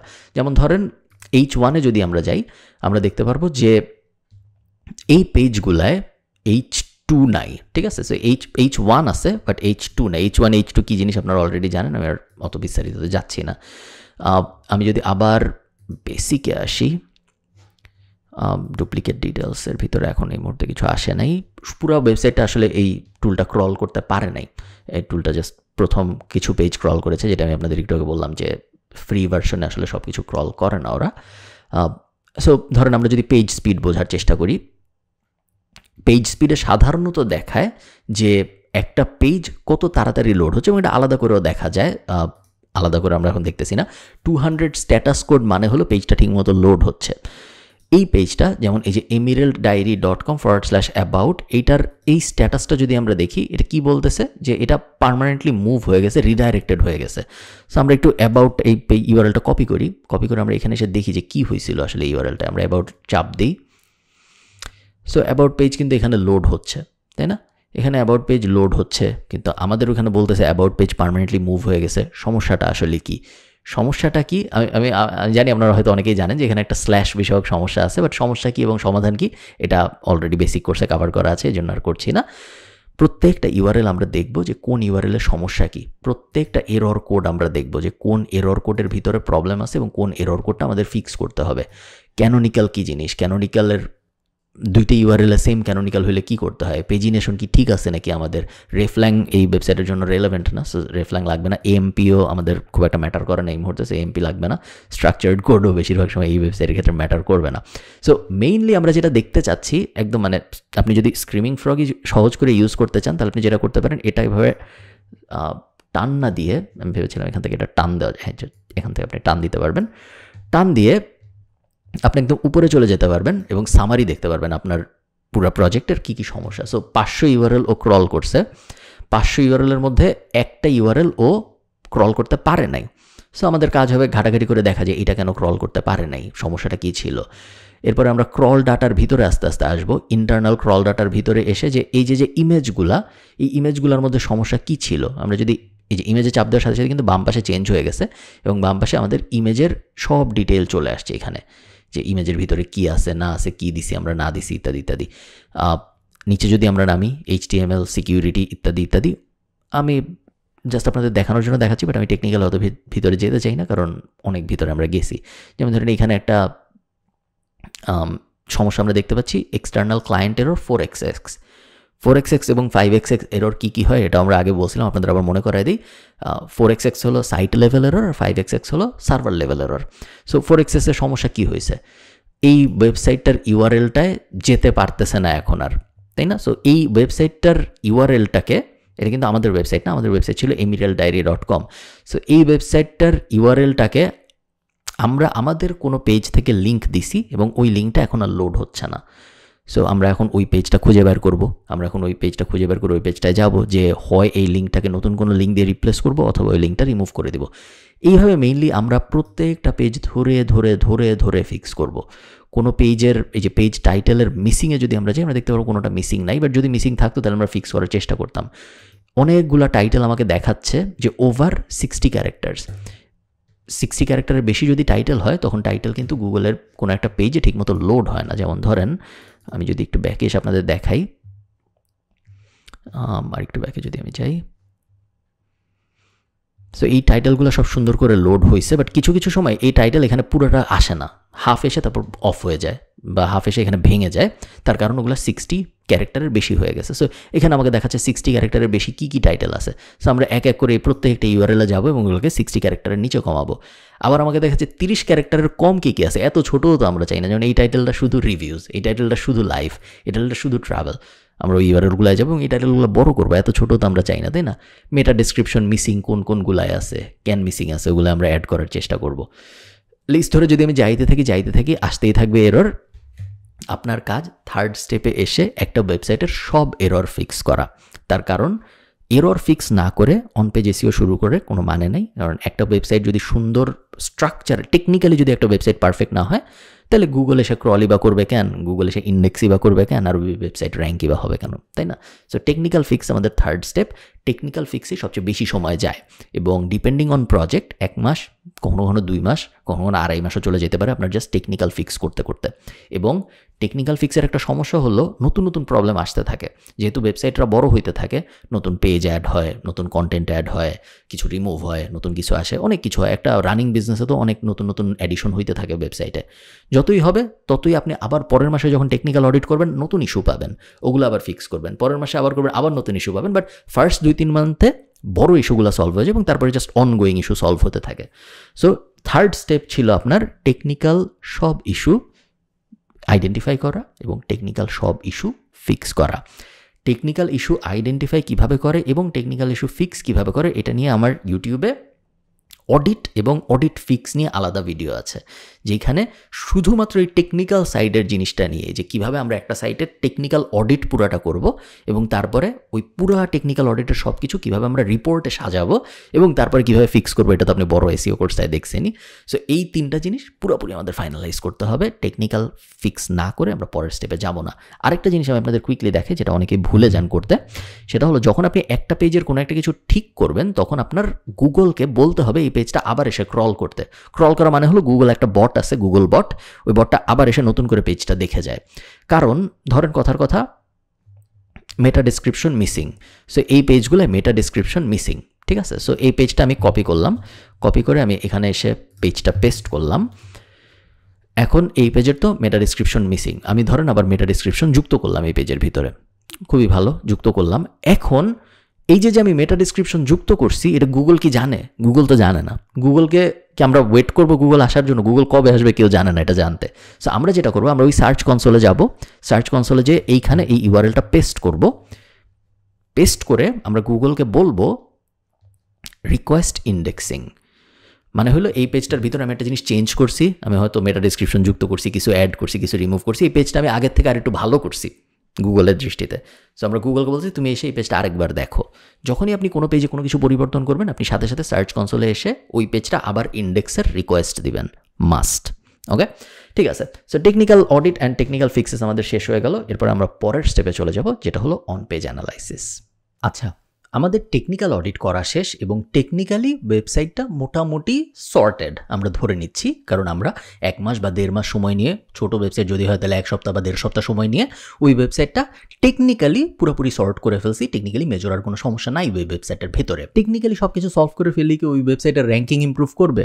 র্যাঙ্কিং ইমপ্রুভ কি আদৌ করতেছে নাকি করতেছে না, এটা কিন্তু আপনি অলরেডি জানেন, কারণ আপনি স্টেপ 2তে কিওয়ার্ড ট্র্যাকিং করে আসছেন, কিওয়ার্ড ট্র্যাকিংয়ের সেট আপ সব করে আসছেন। সো আপনি ওই কিওয়ার্ড ট্র্যাকারের ভিতরে গেলে আপনি বুঝতে পারবেন যে এই যে আপনি টেকনিক্যাল ফিক্সগুলো করলেন, এই টেকনিক্যাল ফিক্সগুলো করার কারণে কোনো কিওয়ার্ড কি উপরের দিকে গেল নাকি। শুধু কিওয়ার্ড দিয়ে বুঝতে হবে তা না, আমরা অলরেডি যেহেতু গুগল সার্চ কনসোলও রাখছি, সো আপনি কিন্তু গুগল সার্চ কনসোলের ভিতরেও যাইতে পারেন এবং সার্চ কনসোলের ভিতরে ইমপ্রেশন ডেটা অথবা ক্লিক ডেটা দিয়ে বুঝতে পারেন যে হ্যাঁ, আমি যে ফিক্সগুলো করছি এই ফিক্সগুলো করার কারণে আমার ইমপ্রেশন বাড়ছে নাকি অথবা আমার ক্লিক বাড়ছে নাকি। টেকনিক্যাল পর্যন্ত গেল। নেক্সট স্টেপটা হলো ইউআরএল ম্যাপিং, যেটা আমাদের অন পেজ এসইওর প্রাইমারি ড্রাইভার। এবং আপনারা যদি আমার স্ক্রিনের দিকে তাকান, আপনারা দেখবেন যে আমি একটা গুগল শিট ওপেন করে রেখেছি এবং এই শিটটা আপনারা আপনাদের এন্ডে কপি করে নিন যদি আপনারা সেম ফরম্যাট ইউজ করতে চান। এই ফরম্যাট আমি চাই সবসময় আমাদের এজেন্সিতে যারা এসইওর কাজকর্ম করছেন তারা এই ফরম্যাটটা ব্যবহার করুক। নিজের প্রজেক্টে যখন আপনি কাজ করবেন, মনে করেন আপনার নিজেরই একটা ই কমার্স ওয়েবসাইট বা আপনার নিজেরই একটা ব্লগ, সেটার আপনি এসইও করতেছেন, সেই ক্ষেত্রে এত অর্গানাইজেশন খুব একটা ম্যাটার করে না। নিজের মাথার মধ্যেই হয়তো অনেক কিছু থাকে, বা আজকে এটা করলাম কালকে ওটা করলাম, অর্গানাইজ থাকাটা খুব জরুরি না। বাট আপনি যখন, আমার ক্ষেত্রে আমরা যেহেতু এজেন্সি চালাচ্ছি, সো আমাদের ক্ষেত্রে অর্গানাইজ করে রাখাটা সবকিছু খুব গুরুত্বপূর্ণ, কারণ আমাদের সবকিছু আবার ক্লায়েন্টদের দেখাইতে হয়। সো আপনার এই ক্ষেত্রে আমি বলবো যে যদি পসিবল হয় অর্গানাইজ সব কিছু রাখতে, যদিও আপনি নিজের প্রজেক্ট করতেছেন, কারণ এটা গুড প্র্যাকটিস। এতে করে যেটা হবে, আপনি ইভেনচুয়ালি যদি কোনো এসইওর চাকরিতে ঢুকেন ন্যাশনালি বা ইন্টারন্যাশনালি, বা কোনো ফ্রিল্যান্স গিগে ঢুকেন, বা কোনো ধরনের এসইও জিনিসপত্রের কাম অ্যাক্রসে আসেন, সেই ক্ষেত্রে এই যে অর্গানাইজেশন করার প্র্যাকটিসটা এটা আপনাকে হেল্প করবে। সো আমরা একটু বুঝি আমরা কি করতেছি। অন পেজ আপনারা সবাই পারেন, যেহেতু আপনারা বেসিক কোর্স করে আসছেন। সো আমরা অন পেজের বেসিকে থাকবো না, আমরা জাস্ট আর্কিটেকচারটা এবং আমাদের থট প্রসেসটা বোঝার চেষ্টা করবো, অন পেজে আসলে আমরা কী করার চেষ্টা করতেছি। সো এইখানে আমাদের আসবে ইউআরএল। অ্যাকচুয়ালি কিওয়ার্ডটা আমি আগে রাখি এবং ইউআরএলটা আমি পরে রাখি। কিওয়ার্ডের লিস্টে আপনার থাকবে সব কিওয়ার্ড, যেই কিওয়ার্ডগুলো আপনি আপনার কিওয়ার্ড রিসার্চ স্টেজে পাইছিলেন।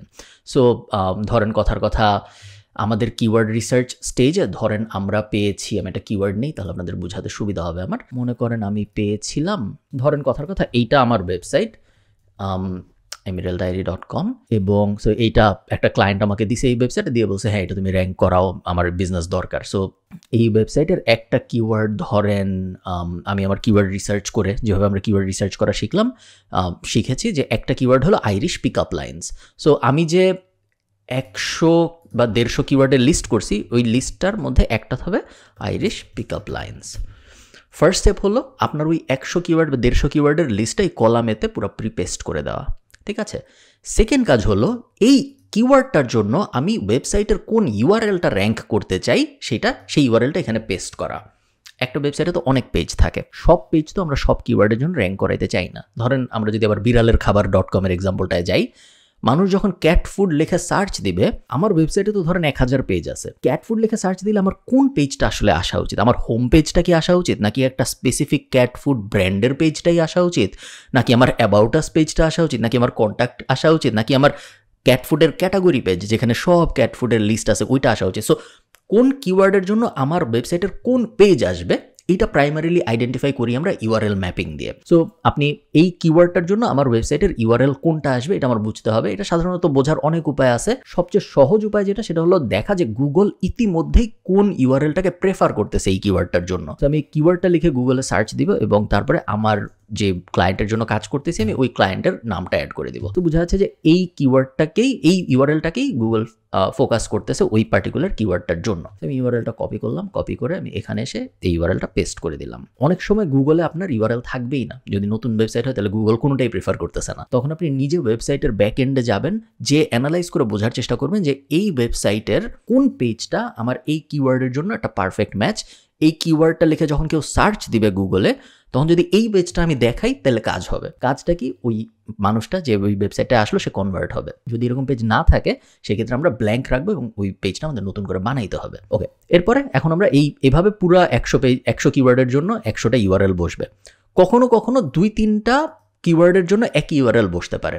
সো আইরিশ পিক আপ লাইন্সের জন্য এই ইউআরএল, আবার ধরেন আরেকটা কিওয়ার্ড হইতে পারে পিক আপ লাইন্স, ওটার জন্য একই ইউআরএলই বসতে পারে, তাই না? কারণ একটা ইউআরএল কিন্তু মাল্টিপল কিওয়ার্ডের জন্য র্যাঙ্ক করতে পারে। সো আপনার যদি 150 কিওয়ার্ড থাকে এই কলামে, তার মানে এই না যে আপনার ওয়েবসাইটে 150 পেজই থাকতে হবে, 50-60টা পেজ দিয়েও 150 কিওয়ার্ড কভার করে ফেলা সম্ভব। ওকে, নেক্সট কাজ আমাদের কি? নেক্সট কাজ আমাদের হলো বেসিকগুলো ফার্স্টে এনশিওর করা। বেসিকগুলো কি কি? আমরা বেসিক এসইও কোর্সে সব কিছু করছি, আমরা অত ডিটেইলে যাব না, বাট আমরা দেখব এই কিওয়ার্ডটা এই আর্টিকেলের টাইটেলে আছে নাকি। সো টাইটেলে কি এই কিওয়ার্ডটা আছে? আমরা যদি এটা ক্লোজ করি, হ্যাঁ টাইটেলে এই কিওয়ার্ডটা আছে, আইরিশ পিক আপ লাইন্স, এটা হলো আমার কিওয়ার্ড, এটা টাইটেলের মধ্যে আছে। এরপরে আমরা দেখব সো চেকলিস্ট, এটা আছে। এরপরে আমরা কিওয়ার্ড ইন H1 ট্যাগের ভিতরে আছে নাকি দেখি আমরা, আছে নাকি। এটা একটা H1 tag, Irish pick up lines আছে। সো এখানে আমরা আবার এটা ইয়েস দিয়ে দিলাম। কিওয়ার্ড ইন H2, কোনো একটা H2 ট্যাগের ভিতরে আছে নাকি আমরা দেখি। H2 ট্যাগের ভিতরে কিন্তু মনে হচ্ছে নাই। সো H2 ট্যাগের ভিতরে যেহেতু নাই, এখানে আমরা নো লিখবো। ইভেন বেটার, আপনি যদি অলরেডি লগ ইন করা থাকেন আপনার ওই ওয়েবসাইটের ভিতরে, আমি ঠিক জানি না এই মুহূর্তে লগ ইন অ্যালাউ করবে নাকি আমাকে, আমার দেয়া আছে নাকি ইউজার নেম আর পাসওয়ার্ডটা আমার এই মুহূর্তে খেয়াল নেই। যদি ব্রাউজারে সেভ করা থাকে তাহলে আমি আপনাদের এখনই লগ ইন করিয়ে দেখাই দিব পুরো জিনিসটা। সো আমরা যেই ইউআরএলটায় ছিলাম ওই ইউআরএলটা যদি আমরা আবার একটু কপি করি, কপি করে এখানে আসি, এখানে এসে তারপর যদি আমরা এডিট পোস্টে চাপ দিই, এডিট পোস্টে চাপ দিলে সো এইটা ছিল আমাদের H1 হেডিং 1। সো হেডিং 1 আমাদের আছে, আমরা বলছি। হেডিং 2 নাই, আমাদের একটা হেডিং 2 দরকার। সো লেটস বিগিনের জায়গায় let's look at the top 50 Irish pick up lines. পুরোটা সিলেক্ট করে আমি যদি এখান থেকে হেডিং 2 দিয়ে দিই, এই লাইনটা তার মানে আমার তখন দরকার নেই, এবং তারপরে আপডেট। সো এখানে অ্যাকচুয়ালি আমি এটা অ্যাড করে ফেললাম। মেটা ডিসক্রিপশন কিওয়ার্ডটা কভার করে নাকি? মেটা ডিসক্রিপশন কি জিনিস আপনারা সবাই জানেন। আমি যদি ক্যাট ফুড লিখে সার্চ দিই, এই জিনিসটাকে বলে মেটা টাইটেল, এই জিনিসটাকে বলে এই যে এই নীল রঙের যে জিনিসটুকু এটুকে বলে টাইটেল, এবং এই টাইটেলের নিচে যে জিনিসটুকু আসে এটুকে বলে মেটা ডিসক্রিপশন। আমরা চাই আমাদের যে কিওয়ার্ডটা, আমাদের কিওয়ার্ড এখানে কি ছিল, আইরিশ পিক আপ লাইন্স, এটা এই মেটা টাইটেলের ভিতরেও থাকুক, এটা ডিসক্রিপশনের ভিতরেও থাকুক। এটা আমরা কীভাবে এনশিওর করব? বিভিন্ন আপনি কোন প্ল্যাটফর্মে ওয়েবসাইট বানিয়েছেন বা আপনার ক্লায়েন্টের কোন প্ল্যাটফর্মে ওয়েবসাইট, ওটার উপর ভিত্তি করে একটু চেঞ্জ হবে। আমি যে এই ওয়েবসাইটটা যেরকম ওয়ার্ডপ্রেসে বানানো, সো ওয়ার্ডপ্রেসে বিভিন্ন প্লাগইন পাওয়া যায়, ওই সব প্লাগইন এখানে একটা অ্যাড করে এখান থেকে আপনি মেটা টাইটেল এবং মেটা ডিসক্রিপশন বসায় দিতে পারেন। ইয়োস্ট অনেক পপুলার, র্যাঙ্ক ম্যাথ অনেক পপুলার, একটা দিয়ে করলে হলো খুব একটা ম্যাটার করে না। আপনি যদি শপিফায়ার যে ক্লায়েন্ট আসছে সে যদি শপিফায়ার হয়, শপিফায়ার নিজেদের প্লাগইন সলিউশনস আছে এই বিষয়ে সলভ করার জন্য, ওয়েব ফ্লোর আলাদা আছে, উইক্সের আলাদা আছে। যেই প্ল্যাটফর্মেরই ক্লায়েন্ট সেই প্ল্যাটফর্মের আলাদা সলিউশনস আছে মেটা টাইটেল এবং মেটা ডিসক্রিপশন যুক্ত করার জন্য। সো আমি এখন করে দেখাইলাম না, বাট আমি ধরে নিলাম যে আপনি এই প্রবলেমটা পাইছেন এবং তারপর আপনি এটা সলভ করছেন। এরপর হলো ইউআরএল স্লাগ কিওয়ার্ডটা কভার করে নাকি? এটা হলো ইউআরএল স্লাগ। ইউআরএল স্লাগ মানে হলো ইউআরএলের পরবর্তীতে যা যা আসে। সো আপনার মেইন ইউআরএলটা হলো emeralddiary.com, এর পরবর্তীতে যা যা আসছে /best Irish pickup lines that will get you a date guaranteed, এই যে স্ল্যাশের পরের পার্টটুক এটুকে বলে স্লাগ। সো আমাদের কিওয়ার্ডটা কি আইরিশ পিক আপ লাইন্স, এই স্লাগটার ভিতরে আছে, এই যে আইরিশ পিক আপ লাইন্স আছে। So yes, page has enough content compare to competitors. এটা বোঝার জন্য আমরা কি করব? আমরা ফার্স্টে এই জিনিসটা লিখে গুগল করব। গুগল করে আমরা দেখব আমাদের কম্পিটিটর যারা, এই মুহূর্তে আমরাই অ্যাকচুয়ালি 1 নম্বরে। সো এই পেজের আসলে কোনো অন পেজ অপটিমাইজেশন দরকার নেই, সব কিছু ঠিকঠাক আছে। ধরেন কথার কথা ছিলাম না থাকে, আমরা নাই 1 নম্বরে। সো যদি না থাকতাম তাহলে কি হতো? তাহলে আমরা কম্পিটিটরদের দেখতাম। সো কম্পিটিটর কারা? ওই জিনিস লিখে সার্চ দিলে যারা গুগলে আসে তারাই কম্পিটিটর। 5-6 জনকে আমি ওপেন করতাম, ওপেন করে আমি দেখতাম তাদের পেজের কন্টেন্টের কোয়ান্টিটি কতটুক। কন্টেন্টের কোয়ান্টিটি মানে কি? কন্টেন্টের কোয়ান্টিটিটা ওয়েবসাইট আছে ওয়ার্ড কাউন্টার ওপেন করি আমি, এবং তারপরে এইখান থেকে এই ইউআরএল ধরেন যে আমাদের যে কম্পিটিটর একটা, এটার পুরো পেজটা Ctrl+A Ctrl+C দিয়ে এখান থেকে কপি করে এখানে এসে পেস্ট করে আমি দেখি ওদের ওয়ার্ড কাউন্ট কত, 1635 ওয়ার্ড। আমি ধরে নিই 100-200 কম, কারণ কপি করার সময় যে উপরের টাইটেল, সাইডের অ্যাডের জিনিসপত্র সব কিছু কপি হয়ে যায়। তো আমি ধরে নিই অ্যাকচুয়ালি 1635 না, এটা 1400 হবে। এরপরে আমি নেক্সটটা দেখব, এই ওয়েবসাইটটা, এটা যদি আমি পুরোটা কপি করে নিয়ে আসি, ওনার 1125।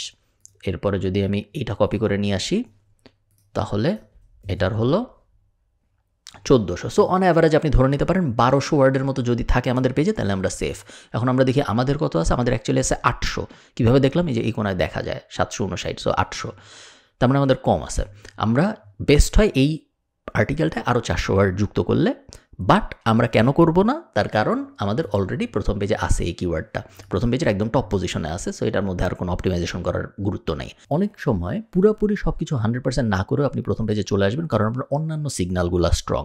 সো এগুলার প্রত্যেকটাকে যদি আপনি একটা সিগন্যাল ভাবেন গুগলকে, আমরা ধরেন এটা দিই নেই, এটা নো, বাট বাকিগুলো আমরা ইয়েস দিছি, কিন্তু আরও অনেকে আছে যারা আরও কয়েকটা নো দিছে, ওগুলাও তাদের নাই। সো ওদের থেকে আমাদের ওভারঅল স্কোর ইমপ্রুভ হয়ে গেছে। এই কারণেই আমরা 2-1টা না করেও কিন্তু গুগলের ফার্স্ট পেজে চলে আসতে পারি, বাট আইডিয়ালি আমরা সব করতে চাই, স্পেশালি যখন আমরা ক্লায়েন্টের জন্য কাজ করব। ওকে, এরপরে সাব হেডিং আছে নাকি? হ্যাঁ, আমাদের সাব হেডিং আছে একটা, এই যে এটা হলো আমাদের সাব হেডিং। আমি যদি আপনাদের লাইভ আর্টিকেলটা দিয়ে দেখাই, তাহলে আপনারা দেখতে পারবেন এই যে এখানে, এই যে এটা হলো সাব হেডিং। ওকে, পেজ স্পিড চেক করার অনেক উপায় আছে, বাট গুগলেরই একটা গুগল পেজ স্পিড ইনসাইটস নামে একটা টুল আছে। ওই টুলটা যদি আপনি যান, যে আপনার ওই ইউআরএলটা পেস্ট করে অ্যানালাইজে চাপ দেন, তাহলে গুগলই আপনাকে বলে দিবে এই পেজের স্পিডের কী অবস্থা। আমরা চাই অ্যারাউন্ড 3 সেকেন্ড বা এর কমে আসতে। সো এইখানে আমরা দেখতে পাচ্ছি 3.9 সেকেন্ড, আইএনপি আছে 130। আমি খুব টেকনিক্যাল ডিটেইলে যাচ্ছি না, জাস্ট এইটুক বুঝেন যে কোর ওয়েব ভাইটাল, এই যে এখানে যে ফেইল্ড দেখাচ্ছে, ফেইল্ড দেখাইলে হবে না, কোর ওয়েব ভাইটাল পাস করতে হবে আমাদের। এগেইন আগের ব্যাপারটার মতো ফেল করেও আপনি প্রথম পেজে চলে আসতে পারেন। আপনারা এক্সাম্পল দেখতেছেন যে এটা অলরেডি প্রথম পেজে আছে, বাট সবসময় কিন্তু এরকম হয় না। যদি সব কিছু ভালো থাকে তাহলে আসলে খুবই ভালো। সো আমরা দেখতে পাচ্ছি যে আমাদের অ্যাক্সেসিবিলিটির অবস্থা ভালো, বেস্ট প্র্যাকটিসের অবস্থা ভালো, এসইওর অবস্থা ভালো, জাস্ট পারফরমেন্স 73 হয়ে আছে। এবং মেইন পয়েন্ট যেটা, সেটা হলো আমাদের পেজের ফার্স্ট পয়েন্টটা লোড হইতে 3.6 সেকেন্ড লাগতেছে, যেটা 3 সেকেন্ড লাগলে ভালো হয়। ফার্স্ট কন্টেন্টফুল পেইন্ট কিভাবে 3 সেকেন্ডের কমে আনতে হয়, এটা আপনার গুগল করলেই পাবেন। আমাদের বেসিক এসইও কোর্সেও একটু ছিল, তাই আমি আর এখন বিস্তারিততে যাচ্ছি না, বাট এটা ফিক্স করা জরুরি। সো এটাও আমি এখন নো দিয়ে রাখবো। এটা ছিল ইয়েস এবং এটা হবে no. Quality of the page for a visitor, এটা সাবজেক্টিভ অ্যানালাইসিসের মানে হলো আমরা কোনো টুল ফুল দেখব না, আমরা নিজেরা বোঝার চেষ্টা করব যে একজন সার্চ দিছিল আইরিশ পিক আপ লাইন্স, সে এই পেজে ল্যান্ড করুক, আমরা চাই। ল্যান্ড করার পরে সে যে জিনিস পড়তেছে, এই জিনিস পড়ে কি তার ওই তৃষ্ণাটা মিটছে নাকি, সে যেটা সার্চ দিয়েছিল সে কি সেটা আইসা পাইছে নাকি। যদি পায় সেই ক্ষেত্রে আমরা এটা ইয়েস দিব, যদি না পাই তাহলে আমরা নো দিব। এবং তার মানে ওই পেজের আরও ইমপ্রুভমেন্ট দরকার। ইমপ্রুভমেন্ট বলতে কন্টেন্টের ইমপ্রুভমেন্ট দরকার, মানুষ যা সার্চ দিচ্ছে তা সে এখানে এসে পাইতেছে না, এখানে যেহেতু পাচ্ছে সো এটা ইয়েস। স্কিমা মার্কআপও আমাদের এই পেজে জরুরি না। স্কিমা মার্কআপ কি জিনিস আপনাদের আমি একটু দেখাই। মনে করেন আমরা ফার্স্টে এই জিনিসটা দেখি। ধরেন আমরা সার্চ দিলাম ইউএসএ নিউজ। এখন ইউএসএ নিউজ লিখে সার্চ দিলাম, এই যে এটা কি আসলো, এটা হলো মেটা টাইটেল আমরা জানি, এবং নিচের এটা কি, নিচের এটা হলো মেটা ডেসক্রিপশন। এখন আপনি যদি এই গুগল সার্চের রেজাল্টটা একটু দেখেন মনোযোগ দিয়ে, কি আসছে, উপরে একটা টাইটেল আসছে, একটা ডেসক্রিপশন আসছে, একটা লোগো আসছে, ইউআরএল আসছে, ওয়েবসাইটের নাম আসছে, এই তো। এখন ধরেন আমরা সার্চ দিলাম মাফিন রেসিপি। এখন দেখেন ইন্টারেস্টিং, ওই সেম জিনিস, ওয়েবসাইটের নাম আসছে, ওয়েবসাইটের লোগো আসছে, ওয়েবসাইটের ইউআরএল আসছে, মেটা টাইটেল আসছে, মেটা ডেসক্রিপশন আসছে, বাট স্টার রিভিউও চলে আসছে এবং টাইমও চলে আসছে, কতক্ষণ লাগবে এই জিনিস কুক করতে। এই যে জিনিসটা এক্সট্রা স্টার যে রিভিউয়ের ব্যাপারটা যে চলে আসলো, কতক্ষণ লাগবে কুক করতে এই ব্যাপারটা যে চলে আসলো, এগুলাকে বলে স্কিমা মার্কআপ। স্কিমা মার্কআপ কথাটার মানে হলো গুগলকে অ্যাডিশনাল ইনফো দেওয়া একটা পেজের, যেন সে আমাদের শুধু বেসিক না দিয়ে, সো মেটা টাইটেল, মেটা ডেসক্রিপশন, শুধু ওই বেসিক জিনিসটুকু না দিয়ে আমাদের অ্যাডিশনাল ইনফরমেশনও গুগল ডিসপ্লে করতে পারে। সব ক্ষেত্রে এটা লাগে না, স্পেশালি এই এই এক্সাম্পলটা, এটা যেহেতু একটা ব্লগ পোস্টের পেজ, সো এটা লাগবে না, অনেক সময় আবার লাগে। কোন সময় লাগবে কোন সময় লাগবে না এটা একটু চিন্তাভাবনার বিষয়। রেসিপির ক্ষেত্রে ফর এক্সাম্পল লাগে, ডিরেকশনাল পেজের ক্ষেত্রে ফর এক্সাম্পল লাগে, FAQ পেজের ক্ষেত্রে ফর এক্সাম্পল লাগে, আবার অনেক সময় লাগেও না। কেস বাই কেস আপনার বুঝতে হবে কোন সময় আমার এই পেজে স্কিমা অ্যাড করতে হবে ভার্সেস করবো না। স্কিমা কীভাবে অ্যাড করতে হয় এটা আমি আপনাদের দেখাচ্ছি না, আপনারা ChatGPT দিয়েও স্কিমা বানাইতে পারেন, নর্মালি কোড করে তো বানানো যায়। স্কিমা মার্কআপ NA মানে নট রেলেভেন্ট। এই পেজের যে ইমেজগুলো আছে সেই ইমেজগুলোর কি অল্ট টেক্সট আছে নাকি। সো আমরা যদি এডিট পোস্টে চাপ দিই তাহলে আমরা এই পেজের ইমেজগুলো দেখতে পারবো। যেমন এটা একটা ইমেজ, এই পেজের ইমেজটা যদি আমি ক্লিক করি তাহলে আমি এখানে দেখতে পারবো অল্ট টেক্সট আছে নাকি নাই। সো আমরা দেখতেছি অল্ট টেক্সট নাই, আমরা অল্ট টেক্সট এখন বসাবো। অল্ট টেক্সট আমাদের অবশ্যই হওয়া উচিত, অল্ট টেক্সট আমাদের অবশ্যই হওয়া উচিত ওই কিওয়ার্ডটা, ঠিক আছে, যেই কিওয়ার্ডটা আমরা র্যাঙ্ক করতে চাই। সো এই কিওয়ার্ডটা আমরা অল্ট টেক্সট হিসেবে অ্যাড করলাম এবং আপডেট দিলাম। এখন আমাদের ইমেজে অল্ট টেক্সট আছে। যদি 2টা বা 3টা ইমেজ থাকতো সেই ক্ষেত্রে আমরা কিওয়ার্ডের বিভিন্ন ভ্যারিয়েশন ইউজ করতাম বিভিন্ন অল্ট টেক্সটের জন্য। Has at least 1 video to cover the topic. এটা আমি আপনাদের এখন দেখাইতে পারবো না, বাট আইডিয়ালি আমরা চাই প্রত্যেকটা পেজে অ্যাটলিস্ট একটা ভিডিও থাকুক ওই টপিকটার ব্যাপারে। ভিডিও অনেক সময় দুনিয়ায় থাকেই, বাট আমরা যেটা চাই আইডিয়াল হবে যেটা, সেটা হলো এই বিষয়ে একটা ভিডিও নিজেরাই বানায় ওই ভিডিওটা এখানে ইউটিউবে আপলোড করে সেই ইউটিউবের লিঙ্কটা এখানে এমবেড করে দিলে। ভিডিও কীভাবে বানাবো, এখন যেহেতু AI এর যুগ চলে আসছে, আপনি 11 Labs থেকে অডিও নেবেন আপনি, অথবা InVideo.ai থেকে আপনি পুরাটাই একবারে করায় ফেলতে পারবেন। বাট একটু ম্যানুয়ালি যদি আপনি করতে চান আপনি 11 Labs থেকে অডিও নেবেন এবং তারপর CapCut অথবা Final Cut Pro অথবা Adobe Premiere Pro থেকে ভিডিওটা বানাবেন। ভিডিওটা একটা নর্মাল ইউটিউব চ্যানেলে আপলোড হবে এবং ওই ইউটিউব চ্যানেলের ওই আপলোডের পাবলিশড লিঙ্কটা এমবেড হিসেবে এই পেজে বসে যাবে, যেন গুগল আরেকটু ক্লিয়ার হয় যে এই পেজটা তার মানে আসলেই এই কিওয়ার্ডটা নিয়ে কথা বলতেছে, কারণ এই কিওয়ার্ডের উপর ওর একটা ভিডিও আছে এই পেজের ভিতরে। ওকে, এরপরে সো এটা আমি আপাতত করলাম না, বাট এটা করা উচিত। এরপরে body has keyword but no stuffing, মানে হলো যেই কিওয়ার্ডটার জন্য আমরা র্যাঙ্ক করতে চাই ওই কিওয়ার্ডটা এই বডির ভিতরে কয়বার আছে। দেখেন কয়বার আছে, আমি Ctrl+F দিয়ে সার্চ দিলাম, এখানে একবার আছে, আর কোথাও কিন্তু নাই, 2বার আছে টোটাল। এখানে একবার আছে, এখানে একবার আছে এবং টাইটেলে একবার আছে, 3বার আছে অ্যাকচুয়ালি টোটাল। এখন কতবার দিলে আসলে ভালো, এটার কোনো সায়েন্স নাই, এটা পুরোটাই একটা আর্ট। আপনি এই যে এখন 3বার দিছি, যদি কাজ না হইতো, এখন তো অলরেডি গুগলের ফার্স্ট পেজে আসে এটা, যদি না থাকতো তাহলে আমি আরও 2বার দিতাম, দিয়ে দেখতাম আসে নাকি এবার। যদি না আসে তাহলে আরেকবার দিতাম, তারপরে আমি পেজের কন্টেন্টের লেন্থটা আরেকটু বড় করে দেখতাম কাজ হয় নাকি। এবং প্রত্যেকবার আমি আগের ভিডিওর আগের পার্টে যেটা আমি আপনাদের দেখালাম যে আমরা ইন্ডেক্সেশন রিকোয়েস্ট করতাম। আপনি একটা পেজের অন পেজ SEO পুরোটা করবেন একদিন, করে আপনি ওই পেজটা সার্চ কনসোলে যে ইন্ডেক্সের রিকোয়েস্ট দিবেন। ইন্ডেক্সের রিকোয়েস্ট দেওয়ার পরে so on page optimised yes, last submitted to index, আমি এখানে আসবো, এখানে এসে আমি যে ইন্ডেক্সের এখানে একটা ইন্ডেক্সের রিকোয়েস্ট দিব, রিকোয়েস্ট ইন্ডেক্সিং, এবং তারপরে আমি এখানে লিখে দিব last submitted indexing request February 26। এটা আমি কেন লিখতেছি, যাতে আমি বুঝি পরের দিন এসে যে লাস্ট February 26 তারিখ আমি এই পেজের অন পেজ অপটিমাইজেশন করছিলাম, এবং February 26 তারিখের পরবর্তীতে যদি আমি দেখি আমার র্যাঙ্কিং ইমপ্রুভ করছে, আমি তো কিওয়ার্ড আলাদা করে ট্র্যাকই করি, সো আমি যদি দেখি February 26 তারিখের পরে র্যাঙ্ক ইমপ্রুভ করছে, তার মানে হলো আমি অন পেজের যে কাজকর্মগুলো করছি ওগুলো কাজ হয়েছে, এই কারণেই তো কিওয়ার্ড ইমপ্রুভ করছে। যদি আমি দেখি কিওয়ার্ড ইমপ্রুভ করেনি, উল্টা পিছায় গেছে, তার মানে হলো অন পেজের যা যা কাজকর্ম আমি করছি ওগুলো ব্যাকফায়ার করছে।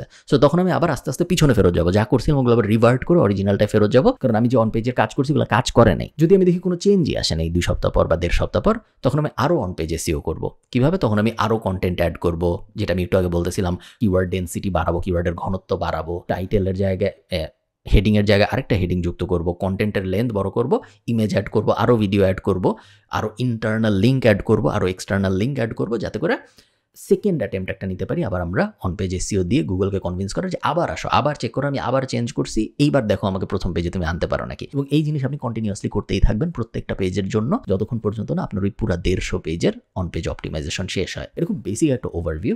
অন পেজ অপটিমাইজেশন অ্যাকচুয়ালি আরও বেশি কমপ্লিকেটেড এবং অনেক ক্ষেত্রে টাইপ অফ ওয়েবসাইটের জন্য এক ওয়েবসাইটের জন্য এক রকম অন পেজ SEOর বিষয় চলে আসে। যেমন ধরেন একটা ই-কমার্সের শপ পেজ যদি হয়, ওটা আপনি আননেসেসারিলি লম্বা করতে পারবেন বা ওটার মধ্যে হয়তো একটা ভিডিও আপনি অ্যাড করে ফেলতে পারবেন না। সো অনেক সময় এটা একজন SEO এক্সপার্টের নিজের জাজমেন্টের উপরে যে এই জায়গায় আমি সর্বোচ্চ কি করতে পারি। আমি সবসময় যখন SEO নিয়ে আগে আমি শিখাইতাম তখন আমি একটা জিনিস খুব বলতাম যে একটা পেজ যদি হয় পুরা সাদা, তাহলে ওই পেজের লোডিং স্পিড হবে 100%।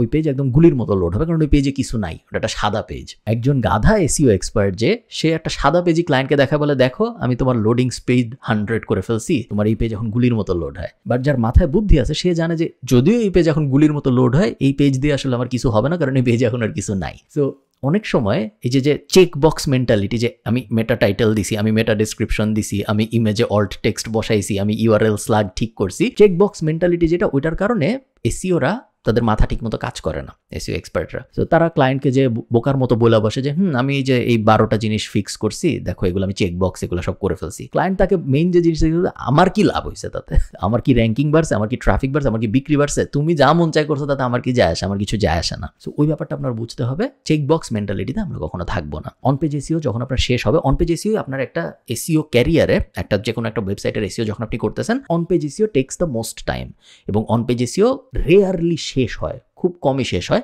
বাট যদি কখনো এরকম হয় যে আপনার অন পেজ এসইও শেষ হয়ে গেছে, সেই ক্ষেত্রে আপনার মানে অন পেজ এসইও শেষ কখন হবে, যখন যেই 100 কিওয়ার্ড আপনি টার্গেট করছেন প্রত্যেকটা কিওয়ার্ড গুগলের টপ 3-তে চলে আসছে, তার মানে আপনার অন পেজ এসইও শেষ হয়ে গেছে। এরপর আপনার আবার কিওয়ার্ড রিসার্চ করে আরও 100 কিওয়ার্ড বের করতে হবে, কারণ এই 100 কিওয়ার্ডের জন্য যে পেজগুলো ছিল ওগুলো আপনি সব র্যাঙ্ক করে ফেলছেন। বাট এটা খুব রেয়ারলি হয়, শর্ট স্প্যানে তো হয়ই না, অ্যাটলিস্ট কয়েক বছর সময় লাগে এটা হতে। সো অন পেজ এসইও আপনি সব কিছু ঠিকঠাক থাকলে করতেই থাকবেন একটা ওয়েবসাইটের। নেক্সট যে কাজ আপনি করবেন অন পেজ এসইও মোটামুটি সর্ট হওয়ার পরে, সেটা হলো অফ পেজ এসইও। একটা এসইও প্রজেক্টের অন পেজ শেষ হওয়ার পরে আপনার হাতে একটা কাজই বাকি থাকে, অ্যাকচুয়ালি 2টা কাজ বাকি থাকে। সে 2টা কাজের মধ্যে যে প্রাইমারি কাজ সেটা হলো of page SEO. Of page SEO বলতে নামটা শুনে আপনি বুঝতে পারতেছেন, এমন সব অ্যাক্টিভিটি যেটা আপনি অফ সাইটে করেন। অফ সাইট মানে হলো আপনি নিজের ওয়েবসাইটের উপরে করেন না, অন্যান্য ওয়েবসাইটের উপরে করেন, সেটাকে আমরা বলি of page SEO. Of page SEO বলতে আসলে অনেক কিছুই বোঝায়, বাট মেইনলি 2টা জিনিস আমরা কাউন্ট করি অফ পেজ এসইওর দুনিয়ায়। একটা হলো সাইটেশনস এবং একটা হলো ব্যাকলিংকস। সাইটেশনস কীভাবে বানাতে হয় এটা নিয়ে আমার পরিপূর্ণ একটা ভিডিওই আছে ইউটিউবে, একদম যে গরু গাধা কিছু পারে না সেও ওই ভিডিও দেখলে কিছু পারার না থেকে সাইটেশন এক্সপার্ট হয়ে যাবে সাইটেশন বানানোর। সো এটা আমি এই বিষয়ে কভার করতেছি না, বাট সাইটেশন ফার্স্টে বানাইতে হবে আপনার। এরপরে যে স্টেপটা সেটা হলো ব্যাকলিঙ্ক। ব্যাকলিঙ্ক কি জিনিস? ব্যাকলিঙ্ক সবচেয়ে সহজভাবে বোঝার উপায় হলো অন্যান্য ওয়েবসাইট থেকে আমার ওয়েবসাইটে পাওয়া ভোট। মানে হলো অন্যান্য ওয়েবসাইট যখন তাদের নিজেদের ওয়েবসাইটে কোনো একটা কিছু পাবলিশ করে এবং সেই পাবলিশিংয়ের ভিতরে যখন আমার ওয়েবসাইটের একটা লিঙ্ক দেওয়া থাকে, সেটাকে আমরা বলি ব্যাকলিঙ্ক। একটা ব্যাকলিঙ্ক পাওয়া কেন জরুরি? কারণ আমি নিজে তো নিজের ওয়েবসাইটে নিজের ব্যাপারে ভালো কথা বলবোই, বাট অন্যান্য ওয়েবসাইট যখন আমার ওয়েবসাইটকে রেফারেন্স হিসেবে ইউজ করবে বিভিন্ন সময়, গুগল ওটাকে একটা সিগন্যাল হিসেবে দেখে এবং বোঝে যে হ্যাঁ ও শুধু নিজেই নিজেকে নিয়ে ভালো কথা বলে না, অন্যান্য জায়গায় যখন কথাবার্তা হচ্ছে তারাও এই ওয়েবসাইটের কথা মেনশন করে, এই ওয়েবসাইটের লিঙ্ক তাদের ওয়েবসাইটে পাওয়া যায়। সো এই ওয়েবসাইটটার এই পেজটাকে মনে হয় একটু উপরের দিকে নেওয়া উচিত। এই ব্যাপারটাই ব্যাকলিঙ্ক। ব্যাকলিঙ্ক বানানোর অনেক উপায় আছে এবং আমাদের বেসিক কোর্সে আমরা যা যা কভার করছি এর বাইরে আসলে কোনোভাবে আপনার যেতে হবে না, ওগুলোর মধ্যে আপনি থাকলেই হবে। বাট বেসিক্যালি একদম বয়েল ডাউন করে যদি আমি আপনাদের বোঝাই, ব্যাকলিঙ্ক পাওয়ার একটাই মেজর উপায়, সেটা হলো গেস্ট পোস্ট নেওয়া। গেস্ট পোস্ট অনেকভাবে নেওয়া যায়, বাট ইন্ডাস্ট্রি প্র্যাকটিস যেটা, সব এজেন্সি যেটা করে ইনক্লুডিং আস, আমরা গেস্ট পোস্ট বেশিরভাগ সময় কিনি। এবং গত 6 বছরে আপনারা যারা এসইও নিয়ে অনেকদিন কাজকর্ম করেছেন তাদের এক্সপিরিয়েন্স হয়ে যাবে এই জিনিসে, বাট যাদের এক্সপিরিয়েন্স নাই নতুন তাদেরকে বলতেছি যে বিভিন্ন ওয়েবসাইটের সাথে আস্তে আস্তে কানেকশন বিল্ড হয়ে যায় এবং বিভিন্ন ভেন্ডরের সাথেও আস্তে আস্তে কানেকশন বিল্ড হয়ে যায়। একটা ব্যাকলিঙ্কের বা লিঙ্ক বিল্ডিং এর দুইটা একই জিনিস, একটা আলাদা ইন্ডাস্ট্রি আছে। আপনি যদি হঠাৎ করে যে ওই ইন্ডাস্ট্রিতে বলেন যে আমার একটা ক্লায়েন্ট আছে, এই ক্লায়েন্ট একটা ডেন্টিস্ট, সো আমার হেলথ রিলেটেড ওয়েবসাইট থেকে ব্যাকলিঙ্ক লাগবে, আপনি দেখবেন অনেক ভেন্ডর আছে, অনেক সেলার্স আছে যাদের কাছে হাজার হাজার হেলথ রিলেটেড ওয়েবসাইট আছে। কিভাবে আছে? তারা তাদের বিজনেসটাই ওইটা যে তারা বিভিন্ন অন্যান্য হেলথ ওয়েবসাইটের কাছে যে বলে তোমার ওয়েবসাইটে আমি একটা আর্টিকেল পাবলিশ করবো, বদলে তোমাকে এত টাকা দিব, শর্ত ওই আর্টিকেলটার ভিতর থেকে আমাকে একটা লিঙ্ক দিতে হবে। ওটাই তাদের ব্যবসা। এবং বেশিরভাগ এজেন্সি, আমি ইন্টারন্যাশনালি যেহেতু কাজ করি, আমি আয়ারল্যান্ডে 7 বছরের মতো এজেন্সি চালাচ্ছি।